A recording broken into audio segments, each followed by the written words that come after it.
The first reading today, we hear this wonderful phrase, vanity of vanities.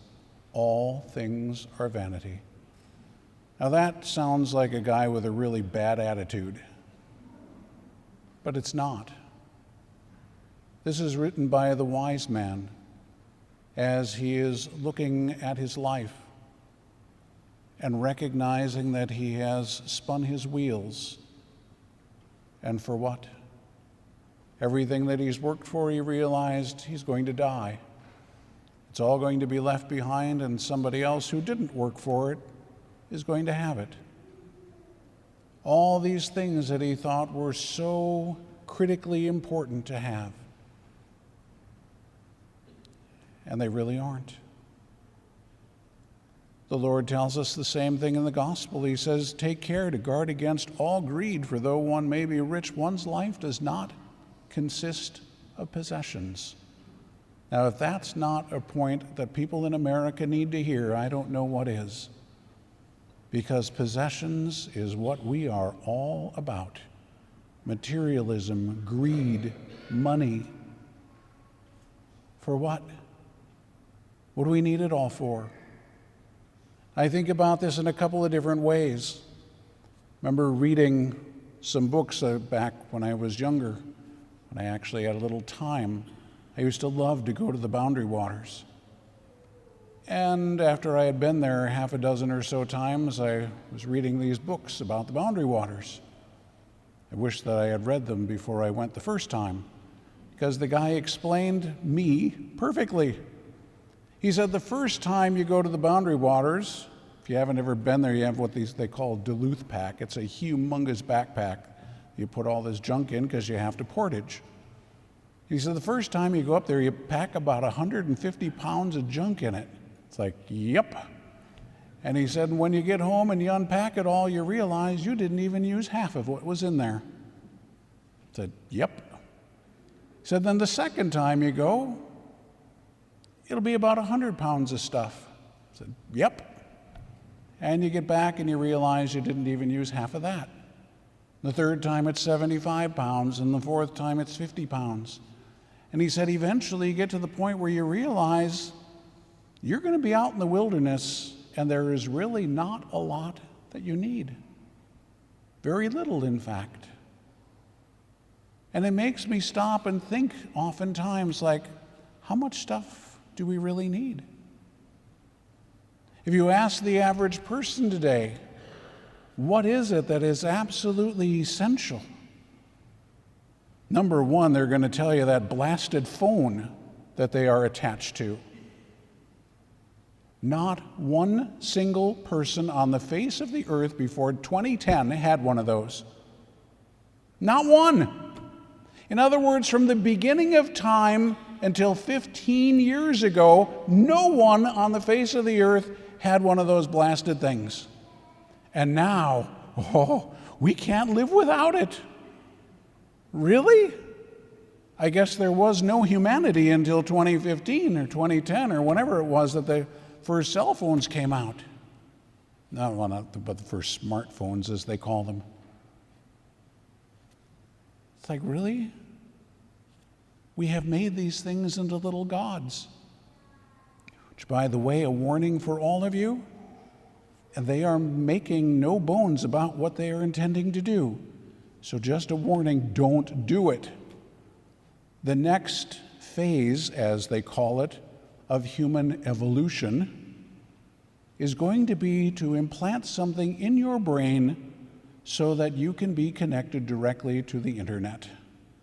You won't need your stupid phone anymore because you will be it. Boy, doesn't that sound like a great idea. All I have to do is think of what I want, and it's going to be right there in my head. Yeah, that means they're no longer your thoughts.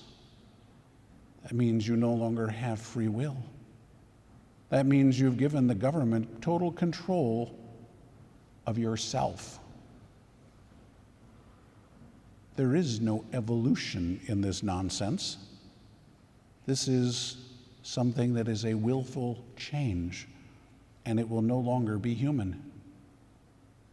So when it comes to this garbage, tell them no. And put your foot down in an absolute way. But they're going to try everything they can to convince you that you need this, which is what they've been trying to convince us of for years and years and years. That's why we have people that do marketing and advertising, to convince us that we need all of these things. Cracked me up a number of years ago. They asked people in Minnesota, Minnesota, would you prefer to live without heat in the wintertime or without air conditioning in the summertime? And you know what the majority of Minnesotans said? I couldn't live without air conditioning. I said, excuse me? There was no such thing until about 50 years ago.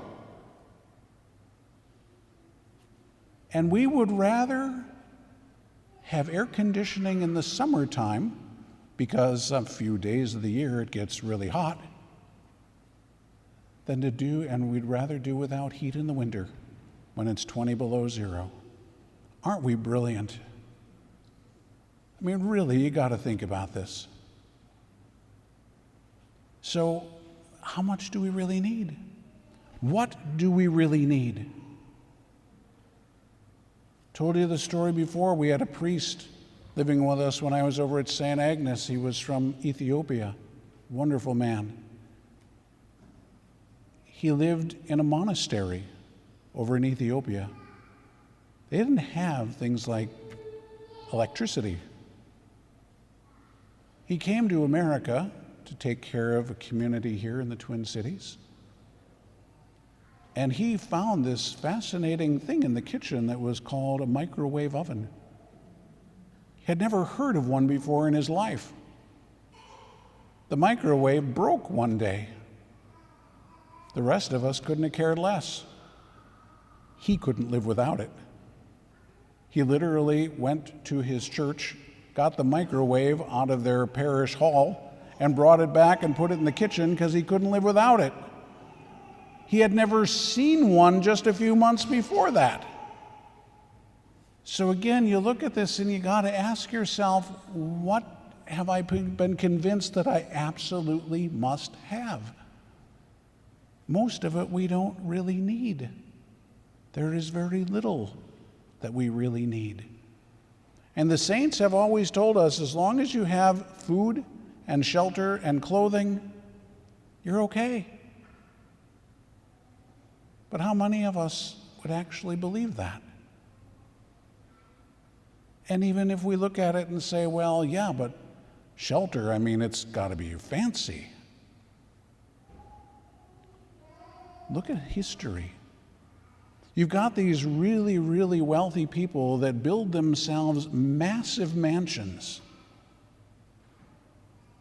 and they're gone. Twin Cities hasn't been here all that long. And all kinds of mansions that some of these people built are all gone. It's like, okay, so they made themselves look really impressive. And it's all gone. So do we really need all that?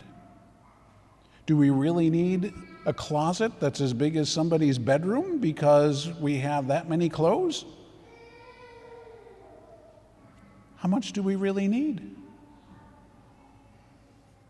Life is not about possessions, Jesus said. So again, we can think about that. How much focus are we putting on materialism? How much focus are we putting on money? And how much focus are we putting on our spiritual life? When you die, you will take no money with you. When you die, you will take no material possessions with you.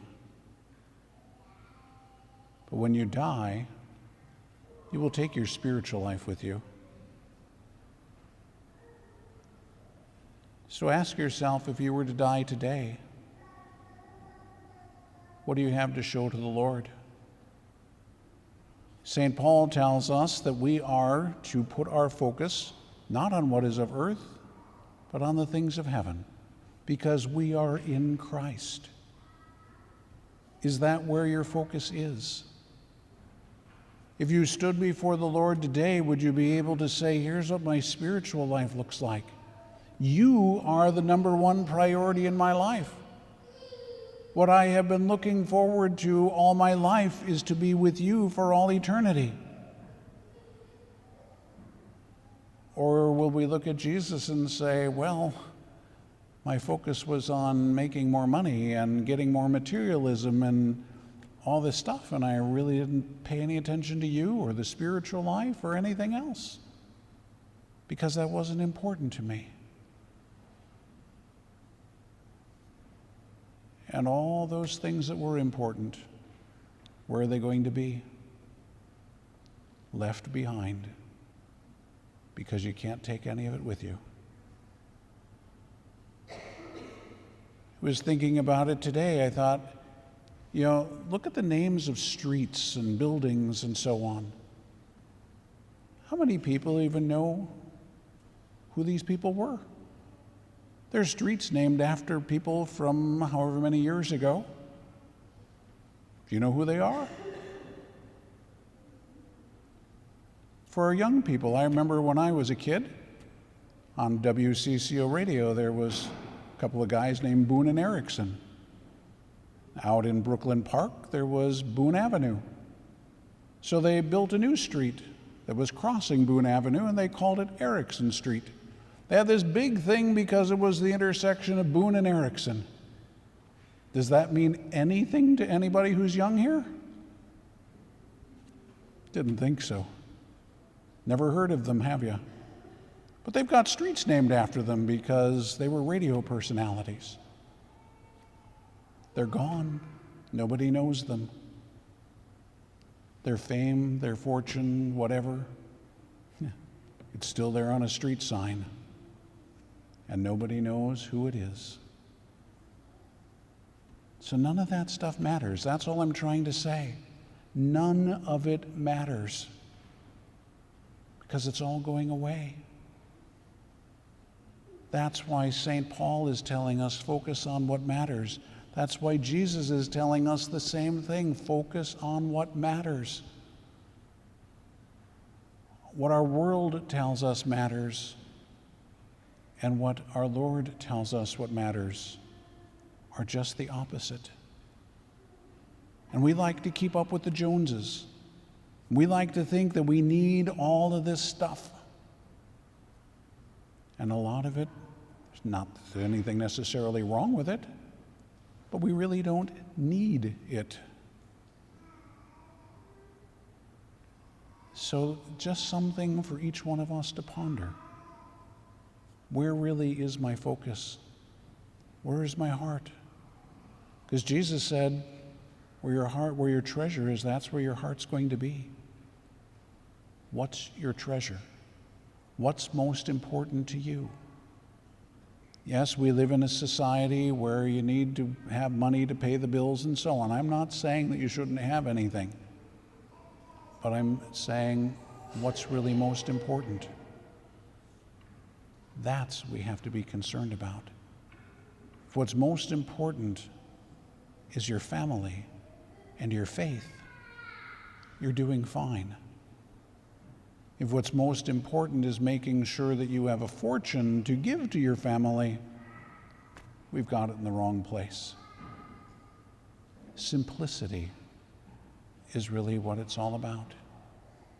The further we go from being more simple, the further away from God we become. So our focus needs, if we're going to put it on God, it needs also then to be trying to live more simply. So something we can all ponder.